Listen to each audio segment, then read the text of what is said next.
Java எப்படி vs கோட்ல run பண்ணுறதுன்னு பார்க்கலாம். அதுக்கு வந்து ஜேடிகே இன்ஸ்டால் பண்ணிக்கணும். கூகுள்ல போயிட்டு ஜேடிகே டவுன்லோட் அப்படின்னு போட்டிங்கன்னா, ஆரக்கிள் வெப்சைட் தான் ஃபர்ஸ்ட் வரும். ஸோ இது வந்து நம்ம அதுக்கு வந்துட்டு லைசென்ஸ் கட் பண்ணணும். இப்போ இது வேணாம்னு நினைச்சீங்கன்னா, ஓப்பன் ஜேடிகே அப்படிங்கிற ஆப்ஷன்ஸ் இருக்கு.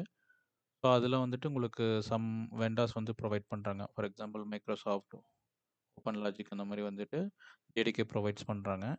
ஸோ இது வந்துட்டு நம்ம டவுன்லோட் பண்ணிக்கலாம். ஒன்ஸ் இன்ஸ்டால் பண்ணதுக்கப்புறம் ஜாவா ஹைஃபன் வெர்ஷன் அப்படின்னு போட்டிங்கன்னா, உங்களுக்கு அந்த ஜாவா வெர்ஷன் வந்துரும். So next VS code download பண்ணணும்னா, கூகுள்ல போய் விஎஸ் கோட் டவுன்லோட் அப்படின்னு போட்டிங்கன்னா ஒரு லிங்க் வரும். அத வச்சுட்டு நீங்க வந்து விஎஸ் கோட் டவுன்லோட் கோட்ல வந்து எக்ஸ்டென்ஷன் பேக் ஃபார் ஜாவா அப்படின்னு போட்டிங்கன்னா, உங்களுக்கு ஜாவாவ ரன் பண்றதுக்கு தேவையான எக்ஸ்டென்ஷன்ஸ் எல்லாமே உங்களுக்கு ஈஸியா ஒரே இதில கிடைச்சிரும். எல்லாத்தையுமே இன்ஸ்டால் பண்ணிக்கங்க. இப்ப நெக்ஸ்ட் வந்து ஒரு ஒரு சிம்பிளா வந்து நான் ஒரு ஜாவா ப்ரோகிராம் எழுதிக்கிறேங்க.